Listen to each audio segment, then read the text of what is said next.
What I wanted to talk to you today was just to give you an overview of our research and development in the field of HIV.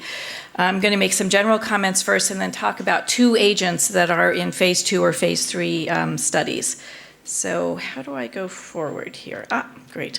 Okay, this is just to demonstrate, I won't dwell for any length of time, but to demonstrate that Merck, or what is known as Merck Sharp and Dohme here in Europe, has been very active in the anti-infective field throughout really most of the 20th and now the 21st century. And interspersed among the drugs that you see listed here are certainly antiretrovirals, and I'm sure many of us, some of us have gray hair like I do, remember Indinavir, and certainly are familiar with now, or I should say Crixivan, and now Raltegravir or Icentris. And so these are just the drugs that are currently available in the field of infection overall. Okay, I also wanted to just point out that Merck has a very long history in another aspect, and that's for vaccines. And just to bring that up, because I'm sure many people in the audience are aware that the experimental vaccine for the Ebola virus is now being used in the Democratic Congo, or the Democratic Congo Republic, and started vaccinations a couple of weeks ago. So Merck has a long history in that as well. Okay, so moving to Merck's HIV pipeline, just wanted to talk about near-term launches and long-term commitment to advancing treatment through innovation. We do have a differentiated portfolio of HIV antiretroviral candidates with a variety of methods of action. And by combining the company's expertise in antiviral chemistry and formulation technology, we are seeking to provide new and novel drugs to people living with HIV. So in terms of the QD, or the daily oral space, we really are looking for drugs that would increase adherence and tolerability. You're aware that Icentris, or a new form of Icentris, has been recently approved within the last year or so, so that it can be given once a day. Instead of the 400 milligrams twice a day, it's now given 600 milligrams, so a total of 1,200 milligrams once a day, but two different pills. And Doravirine, which I'm going to spend more time on, is in phase 3 trials now, and the package has, for approval or for consideration, has been now submitted over the last several months to both the Federal Drug Administration in the United States and EMA here in Europe, and we expect to hear some outcome from that in the 3rd to 4th quarter of this year. And Doravirine is going to be available. It's an NNRTI, non-nucleoside reverse transcriptase inhibitor. It would, assuming it's going to be approved, would be available as a single agent as well as a co-formulation, and co-formulated with 3-TC and tenofovir. And then I'm going to spend a little time talking to you about a program that has now started in phase 2, using a or a 2-drug regimen of Doravirine and our novel NRTTI, which still has a number, MK8591. Also wanted to point out, though, that we are looking at extended duration dosing, and the aim there is to decrease dramatically or significantly the dosing frequency, and hopefully increasing adherence. And again, this is a drug, or MK8591 does have some attributes that will allow itself to be used in this space, and I'm going to talk to you more about that. And we are looking at other drugs where we would hope to combine that with MK8591 in fixed dose regimens. And I won't be able to talk any more about that because we're really in phase 1 or preclinical testing for most of those agents. Also did want to point out that Merck has a very active and productive program for looking at sustained viral suppression or cure, and we have agents with multiple methods of action that are in that space as well. Okay, so moving on to Doravirine. As I mentioned, it is a non-nucleoside reverse transcriptase inhibitor. I think people in the audience are probably familiar with the drug by now.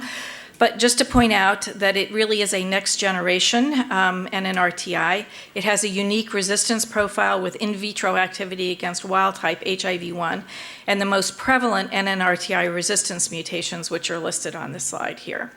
It can be dosed once daily without regard to food. It has a very low potential for drug-drug interactions, including with acid-reducing agents, so there's no stipulation about having to use the drug at separate times and so forth. And as I mentioned, it's being developed as a single entity and fixed dose combination with lamivudine and tenofovir disoproxil fumarate. And I'm going to show you the data in just a moment, but doravirine has achieved the primary efficacy endpoint, which is proportion of patients less than 50 copies per ml at week 48 in 2 phase 3 studies. They're called Drive Forward and Drive Ahead. And in Drive Forward, where it was compared to darunavir, a darunavir-containing it demonstrated non-inferior efficacy and had a superior lipid profile to the boosted PI comparator. And obviously, this is in treatment-naive adults, and patients could receive the NRTI backbone of choice by the investigator. Excuse me. In Drive Ahead, where doravirine is the fixed-dose combination of doravirine, 3-TC, and tenofovir, demonstrated non-inferior efficacy and a superior neuropsychiatric profile and a superior lipid profile to the comparator, which was the fixed-dose combination of efavirenz, FTC, and tenofovir disoproxil fumarate in treatment-naive patients. And this is the data, the 48-week data for both of those studies, now represented in the bar graph that I think many people are familiar with looking at. You see, first of all, the response rates of HIV RNA of less than 50 copies per mil. Then you can see for the Drive Forward virologic non-response and no data, and similar depictions for the Drive Ahead. And you can see in both studies, approximately 84% of patients in the intention to treat doravirine arm achieving less than 50 copies at 48 weeks versus either 80 or 81% for the comparator arms that I listed for you. Okay, did want to share with you one of the subgroup analyses. This is from the Drive Ahead study, which compares doravirine to efavirenz. And these are the kind of standard subgroup analyses that we've seen in many of these clinical trials, looking at a number of factors. Here we're now looking at age, which the median is 31 years, which admittedly is pretty young, at least for some of us. But that was the median for the study, so a little bit of an artificial median there. Comparing by gender, comparing by race and ethnicity. And I think, wow, sorry, the other slide obviously would be by baseline viral load and CD4 cell counts. I'm not sure why that's not in here, but in essence, what was demonstrated across all of these baseline demographic or clinical characteristics, if you will, is that there was really no difference between the two treatment groups. And specifically for high baseline viral loads and for low CD4 cell counts, doravirine performed equally as well as efavirenz. Okay, so that's a very short presentation for doravirine. Happy to answer any questions. As I pointed out to you, both of the agencies, the FDA and the EMA, should be making some determination about this drug in either the third or fourth quarter of this year. Now, moving on to MK-8591, which is a novel NRTTI, which is a nucleoside reverse transcriptase translocation inhibitor. I know that sounds a little strange. We haven't heard the combination again, so I'll try and elucidate that for you a bit. So as I said, a nucleoside reverse transcriptase translocation inhibitor with a novel mechanism of action. Here is the chemical formulation, and I wanted to point out to you really three different attributes of this chemical formulation, which probably leads to its potency and long half-life. So there's this 4' ethinyl 2-fluoro 2-adenosine, it's EFDA is the other name for it. And those three lines that you see there on the chemical structure is the 4' ethinyl group. You also see that there's a hydroxy group here in 5', which you do not see on other NRTIs. And there is a fluoride on the nitrogen ring here. And those three different structures really do lead to or help support the potency as well as the long half-life. Specifically, fluoride leads to the stability of the agent and to its long half-life. The hydroxyl allows the drug to be inserted into the growing DNA chain, so it doesn't really serve as a chain terminator, but because it forms such a tight construct, and I'll show this on the next slide, a strong affinity to the reverse transcriptase enzyme, it really will not allow it to separate to bring in the next nucleoside analog. And the ethinyl group also lends to stability. So its mechanism of action is immediate chain termination versus via blockage of translocation and delayed chain termination after incorporation and altered DNA structure. And I have a cartoon on the next slide. It has very potent antiviral activity based on preclinical data. Its in vitro IC50 is as low as 1.5 nanomolar, which is equivalent to less than 0.01 picomoles per 10 to the 6 cells in terms of the triphosphate within cells. Antiviral activity in macaque models is around 2.2 to 0.4 picomoles per 10 to the 6 cells.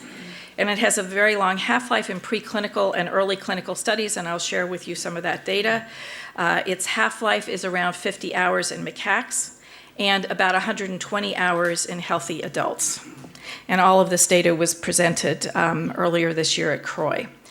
Okay, so this is the cartoon. I guess there's not a lot of time to go through this, but just wanted to point out that this drug does have multiple mechanisms of action in terms of its effect on inhibition of the reverse transcriptase enzyme. And again, these multiple mechanisms of action really do lead to its potency. And in terms of its metabolic profile, which may contribute to its long half-life, it is taken up within cells. It is then not metabolized, but acted upon to its triphosphate form, and then is metabolized within the cell back to the native agent, if you will, the parent compound, which can then leave the cell and then be taken up into other cells to be triphosphorylated again. And we believe that this is one thing that leads to its long mechanism of, or long half-life as well. So in terms of its use as a daily antiretroviral, the potency and long half-life do suggest that it could be used as a low-dose antiretroviral administered daily with coverage for occasional missed doses. Because of its long half-life. So in terms of the development program, the first part of the development program, it is being partnered with doravirine as its partner, and I've already gone through the doravirine bullets here, so I won't talk through those for you. And currently, it is in a phase 2 trial with a combination of the daily MK-8591 and with MK-8591 and doravirine. It is called Drive to Simplify. You can find it on the clinicaltrials.gov site if you want to. The trial has now been fully enrolled, and this is the study design. You can see that for the first 24 weeks, patients are randomized to receive either 3 doses, 0.25, 0.75, or 2.25 milligrams of the MK-8591 with doravirine given Q daily as specified at 100 milligrams, and then with 3TC given daily. The control is the triple co-formulation of doravirine, 3TC, and FTC. And then at week 24, if patients have suppressed viral load, so less than 50 copies per mil, you can see that the 3TC is removed and the patients remain on the 2 drugs, MK-8591 at the 3 different doses. And then at week 48, depending on the results, a dose will be selected to then go on to give these 2 drugs together. So just before, I know some people will have questions about why the trial was designed this way. This was stipulated by the FDA that the first 24 weeks, because these are 2 experimental drugs, that they were administered in a triple drug formulation before then we went into, or as a triple drug combination before we went into the 2-drug part of the study. Now, the next couple of slides are just to show PK data in terms of what we see with MK-8591, and to just give you or to walk you through the slide here. You can see that the red line across the bottom of the graph here really is the target for the intracellular target of the triphosphate form that we hope to achieve with MK-8591. You can see the 2 doses that were administered here, 10 milligrams, 30 milligrams, and 100 milligrams. And you can see for all 3 doses that PK target was exceeded, and it was exceeded by 24 hours and maintained. This is a single dose that was given and maintained for over a week in the first part. And then you can see that following it through at least 3 weeks of follow-up, that all 3 targets or all 3 doses for that time period really remained at or above that target. Okay, so this is the dose-ranging phase 1 study in treatment-naive patients. And these are single doses now of the drug. And you can see a number of doses going from 0.5, ranging from 0.5 milligrams up to 30 milligrams. And you can see now, again, this is a single dose, and you can see there is a dose response here in terms of antiviral response. But in most of these cases, you saw that the change in viral load was maintained throughout the course of follow-up, which was for some of these doses 7 days and some 10 days. And you can see in the table there the mean change in the viral load, ranging from anywhere from 1.18 log to 1.57 log. Okay, all right, this is the last one. And also in terms of other modes of administering the drug, here you can see that this is now in an animal model. This was presented a couple of years ago now. This is the drug which is being used in an implant type of formulation, and you can see there's 2 different formulations here, and over 200 days of follow-up, you can see that maintained very steady levels. So this is just my last slide, and I'm happy to answer any questions that you might have. Thank you very much.